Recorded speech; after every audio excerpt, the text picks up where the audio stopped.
আপনাকে আমি কতবার বললাম যে আমার 5টা উপদেশ মনে রাখবেন। আমি আব্দুর রাজ্জাক বিন ইউসুফ আপনার জন্য জাতিকে 5টা উপদেশ দিয়ে গেলাম। এক, আপনার জীবনের সবচেয়ে জরুরি কাজ কোনটা? এর চেয়ে জরুরি কাজ পৃথিবীতে নেই, সেটা হলো সালাত, নামাজ। মনে রাখতে হবে আপনাকে। পৃথিবীবাসী, আমি আব্দুর রাজ্জাক বিন ইউসুফ আপনাদের দ্বীনি ভাই হিসাবে মহিলা পুরুষ সকলকে বলে যাচ্ছি, মানুষের জীবনের সবচেয়ে জরুরি কাজ পৃথিবীতে, কাজ হিসাবে, কর্ম হিসাবে এর চেয়ে জরুরি কাজ পৃথিবীতে নাই। সেটা কি? সালাত। জীবনে এর সাথে কোনোদিন আপোষ করিয়েন না। একে শক্ত হাতে দমন করবেন, টাইম হলে আদায় করতে হবে, যত সমস্যা থাকে। কোনো দিন 5 মিনিটের জন্য এর সাথে আপোষ করবেন না। এর চেয়ে জরুরি কাজ পৃথিবীতে নেই। 2, দ্বিতীয় পৃথিবীতে জরুরি কাজ হালাল রুজি।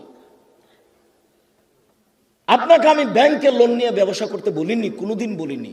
চকলেট দিয়ে ব্যবসা করতে বলেছি, তাহলে লোন নেওয়া লাগবে না। চকলেট দিয়ে যদি আমি ব্যবসা করি তো লোন নেওয়া লাগবে না।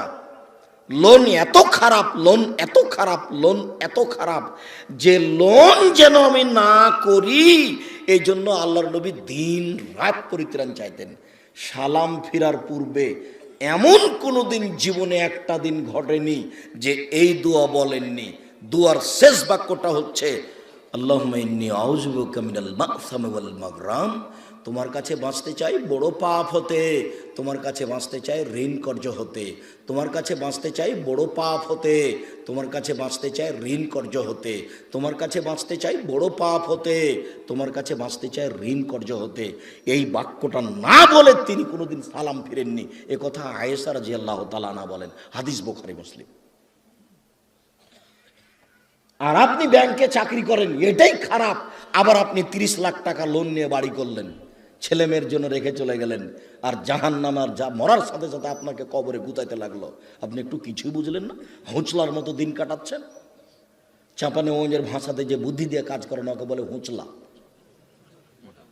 মোটা বুদ্ধি। একটু বিবেচনা করতে হবে না? এমনি তো বোকামির পরিচয় দিয়ে ব্যাংকে চাকরি করতে গেছেন। আমি তো বলেছি এই বাংলাদেশের মাটিতে এমন কোনো ব্যাংকিং ব্যবস্থা নেই, এমন কোন ব্যাংক নেই যেখানে চাকরি যায়। দেখি কোন মায়ের বেটা প্রমাণ করতে পারে। ব্যাংকে টাকা রাখা আর ব্যাংকে চাকরি করা দুটো এক নয়। সম্মানিত দিনী ভাই বোন, মানুষের জীবনে সবচেয়ে জরুরি কাজ হালাল রুজি। শ্বশুরের কাছে টাকা নিয়ে জীবিকা নির্বাহ করবেন না, ও কথা পুনরায় বলা লাগবে না। শতবার বলেছি যে যৌতুকের টাকা দিয়ে চাউল কিনে ভাত খেয়ে ইবাদত কবুল হবে না। ভিক্ষা করার টাকা দিয়ে চাউল কিনে ভাত খেয়ে ইবাদত কবুল হবে। আমি ভিক্ষা করব কেন? আমার গায়ে শক্তি আছে, কাজ করে খেতে পারি। তবুও ভিক্ষা করা টাকা দিয়ে চাউল কিনে ভাত খেয়ে ইবাদত কবুল হবে। যৌতুকের টাকা দিয়ে ভাত খেয়ে ইবাদত কবুল হবে না। চাউল কিনে ভাত খেয়ে ইবাদত কবুল হবে না। ওটা হারাম টাকা। যৌতুক শ্বশুরকে ফেরত দিতে হবে, এটা ভুল হয়েছে।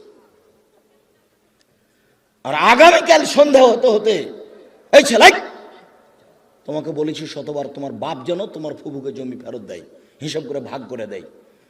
আগামীকাল সন্ধ্যা হতে হতে আপনি বোনের জমি দিয়ে দিবেন। আপনার বাপ মরা 10 বছর হলো। বোনের জমি মানে পরের জমি। পরের জমি খান কেন? শরম হয় না? আপনার ভাগ্য আল্লাহ লিখে দেননি? বাপ মারা গেছে, আপনি জমির ভাগ নেবেন, আপনার বোন জমির ভাগ নেবে। আপনি নেবেন সকালে আর আপনার বোন নেবেন বিকেলে, এরকম কথা কি না? একসাথে। তা আজ পর্যন্ত জমি আপনার কাছে কেন? আপনাদের 4 ঘাট কোন দিক থেকে একটা লোক গেছে আমার কাছে, তো বলছে আমি অংশ বন্টনের উপরে ডক্টরেট ডিগ্রি করব, সেই জন্য আপনার কাছে এসেছি। তো কি করবেন? কি বলে আপনাকে কিছু জিজ্ঞাসা করব। প্রথমে বলছে আপনার আমি পরীক্ষা নেব। আমারই পরীক্ষা নেবেন? আচ্ছা ভালো, কি জিজ্ঞাসা করবেন করেন তো। তো কিছু মাসলা জিজ্ঞাসা করলো এই ফারাইজ সম্পর্কে। করার পরে বলছেন আমাকে এটাই মনে হয় আমার পরীক্ষা। সেটা হলো এই, আপনার বাপ মারা গেছে না বেঁচে আছেন? বল মারা গেছেন। কতদিন হলো? এতদিন। তো আপনার জমি জায়গার খবর কি? তা আমি বললাম যে আমার বাপকে মাটি দিয়ে এসে আগে জমি ভাগ করেছি, তারপরে খাওয়া দাওয়া। খাওয়ার আমরা আগে খাইনি, আগে জমি ভাগ করেছি তারপরে খাওয়া। যদিও জমি আমি একটু চিনি, আমার ছোট ভাই চিনি না। আমরা কোনোদিন জমিতেই যাইনি। আমার আব্বা একজন ছোট কৃষক ছিলেন, 20-25 বিঘা জমি রাখতেন। যখন পশ্চিমে থাকতাম তখন বলতো ধান বিক্রি এত টাকা, কালাই বিক্রি এত টাকা, সরিষা বিক্রি এত টাকা, পেঁয়াজ বিক্রি এত টাকা, মোট 1000 টাকা পাঠালাম। তখন আমি ভাবতাম যে আমার আব্বাকে 1000 টাকা সংগ্রহ করতে অনেক পরিশ্রম করতে হয়েছে। ওই কথা আমার এখনো দিনের মতো মনে পড়ে। আমার আব্বা আমাকে বলতেন যে আমি যতদিন বেঁচে আছি ততদিন তোমাকে জমিতে যেতে হবে না, কোনো কাজ করতে হবে না, যদি কাজ করে খেতে হয় তাহলে আমার মরার পরে। আমার এই বাপের আমার এই বাক্যটা আমি ভুলতে পারি না,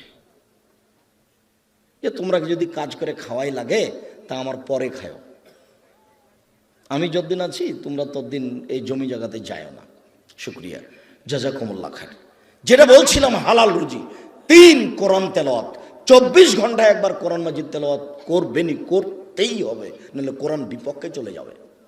বেশি না পড়লেও কি বলেছি সূরা ইখলাস 3 বার পড়েন, একবার কোরআন মাজিদ পড়ার সমান নাকি হবে। কেন পড়েননি আজকে বলেন তো যে আমি পড়েছি? বলেন, এই ছেলে তুমি লাভ দিয়ে বলো যে আমি পড়েছি, একটু হিসাব হয় না কেন? কেন পড়তে পারেন না? কেন পড়তে পারেন না? কি আছে সমস্যা যে পড়তে পারেন না? কেন পড়বেন না? সূরা ইখলাসটা আপনি 3 বার কেন পড়বেন না? নিজেকে মানুষ মনে করেন না? নিজেকে গরু ছাগল মনে করেন? বুঝেও বুঝে না ওরা চক্ষু, বুঝেও বুঝে না ওরা অন্তর আছে বুঝে না, দেখেও দেখে না ওরা চক্ষু আছে দেখে না, শোনেও শোনে না ওরা কান আছে শোনে না। উলায়েকা কাল আনাম, তারা পশু প্রাণীর মতো, তারা গরু ছাগলের মতো, তারা কুকুর শ্রীগলের মতো, বাল হওয়া জাল বরং তার চেয়ে খারাপ। নিজেকে গরু ছাগল মনে করেন, পশু প্রাণী মনে করেন? কেন আপনি পড়েননি কোরআন মাজিদ আজকে? অন্তত সূরা ইখলাসটা কেন পড়েননি? এটা হলো 4 নম্বর। 1 সালাত, 2 রুজি, 3 কোরআন তেলাওয়াত, 4 দুইজন যেখানে বসে আছে সেখানে বসবেন না। ওখানে বসে ওরা একজনের বদনাম করছিল, আপনি গিয়ে যদি বলেন হ্যাঁ ঠিক বলেছিস, আসলেও খারাপ, এখন কি হবে? তাহাজ্জুদ সারা জীবনে যা পড়েছেন ওইটা যদি এক পাল্লায় দেওয়া হয়, আর ঠিক বলেছিস আসলেও খারাপ এই বাক্য যদি এক পাল্লাতে দেওয়া হয়, পুরো জীবনের তাহাজ্জুদ হারিয়ে যাবে।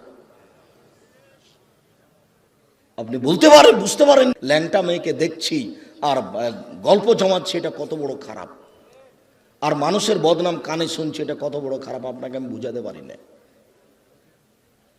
4 জন যেখানে, 2 জন যেখানে বসে আছে সেখানে বসবেন না।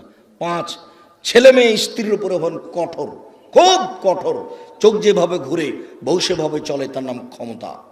আহাল পরিবারের উপরে খুব কঠোর হতে হবে, শক্ত হাতে পরিবারকে দমন করতে হবে, নইলে তাহাজ্জুদে আপনি টিকতে পারবেন না। শেষে দেখা যায় বেটির কারণে, বইয়ের কারণে জাহান্নাম হয়ে গেছে। শতদিন বলেছি, আল্লাহ নবী বলছেন 3 শ্রেণীর মানুষ জাহান্নামে যাবে। তার 1 শ্রেণীর মানুষ হচ্ছে মধুমিনুল খামর, যারা নিয়মিত বিড়ি তামাক জর্দা সিগারেট গুল নেশাদার দ্রব্য খায় পান করে, তারা জাহান্নামে যাবে। একটা ছেলে বলছে, আব্দুর রাজাক সাহেব আপনি যে বিড়ি সিগারেট সব সময় বলেন, তো বিড়ি সিগারেট হারাম তার দলিল কোথায়? তো দলিল সরাসরি আছে, আল্লাহ রাসূল বলছেন মাসকারা কাসিরুহু ফাকালিলুহু হারাম। যেই জিনিসটা বেশি খেলে বিবেকের ক্ষতি হবে, তার কম, তার একটা কণাও হারাম। তো তাহলে তোমার 50 বেড়ি, হাফ কেজি বেড়ির মশলা খুলে একজনকে খাওয়াইয়া দাও দেখি। হাফ কেজি জর্দা তুমি একজনকে খাওয়াইয়া দাও, তার বিবেকের ক্ষতি হয় কি না? 10 কেজি খাওয়াইয়া দিলে যদি বিবেকের ক্ষতি হয়, তাহলে তার একটা কণাও হারাম। আল্লাহ রাসূল বলেছেন, এক বাক্য বলেছেন এমন ভাবে কিয়ামত পর্যন্ত সারা পৃথিবীর সব জায়গাতে চলবে। কাজেই হালাল রুজি খাবেন, আর জরুরি প্রয়োজন ছাড়া কোথাও বসবেন না, আর পরিবারের উপরে খুব শক্ত, খুব কঠোর হতে হবে। সম্মানিত দিনী ভাই বোন, এই 5টা উপদেশ থাকছে। বলছিলাম আমার দিনী বোনদের ব্যাপারে একটু অনুরোধ জানাচ্ছি। দেখুন, 4টা কাজ করতে পারলে আপনার জন্য জান্নাতের সব দরজা খোলা। আপনি 4টা কাজ করেন, জান্নাতের যে কোনো দরজাতে যেতে পারবেন। আমি বলিনি এই কথা মুহাম্মদ সাল্লাল্লাহু আলাইহি সাল্লাম বলেন। 1 সলাত খামসাহা, 5 ওয়াক্ত সালাত আদায় করুন। এই ছেলে, তোমরা ওখানে ভাবে দাঁড়িয়ে কেন? বসো। দিনী ভাই বোন, আমি আপনাদেরকে অনুরোধ করছি, আপনারা দয়া করে দোকানপাটে কেউ থাকিয়েন না, রাস্তাঘাটে চলাচল করিয়েন না, এখন কোনো কাজ করার প্রয়োজন মনে করেন না। আপনার আমি কিছু না কিছু উপকার করবো ইনশাআল্লাহ। আপনিও যেমন কষ্ট করে এসেছেন, আমিও তেমন কষ্ট করে এসেছি। আমি 7:30 8টার দিকে বাসায় পৌঁছেছি। বরিশাল বরগুনায় ছিলাম রাতে। বরিশাল বরগুনা থেকে আমি রাতে বক্তব্যের পরে যাত্রা আরম্ভ করে সকাল 8টার দিকে আমি প্রতিষ্ঠানে পৌঁছেছি। এটা নিয়ে আমার কোনো খেয়ালই ছিল না। এশার সালাতের পরে অবগত হয়ে আমি আসলাম। আমি কষ্ট করে এখানে এসেছি, আপনি চায়ের স্টলে বসে থাকবেন? আপনাকে আমি মানুষ মনে করব? কেন আপনাকে আমি মানুষ মনে করব? আল্লাহ আপনাকে পশু প্রাণী বলছেন, আমি কেন বলবো? আপনি পশু প্রাণীর মতো। পশু প্রাণীর মতো না হলে আমি দিনের কথা বলছি, আপনি ওখানে বসে থাকবেন কেন? সম্মানিত দিনী বোন, এদিকে শোনেন। এই মেয়ে শোনো, 1 5 ওয়াক্ত সালাত, 2 সমাত শাহরাহা, রমজান মাসে রোজা সেম, 3 আতাত বালাহা, স্বামীকে মেনে চলা, তিতা লাগলেও মিঠা লাগলেও মেনে চলতে হবে, 4 জেনায় লিপ্ত না হওয়া। এই 4টে কাজ করবেন, জান্নাতের সব দরজা খোলা। 4 নাম্বার জেনা। জেনা যদি হয়ে গিয়ে থাকে তাহলে এখন থেকে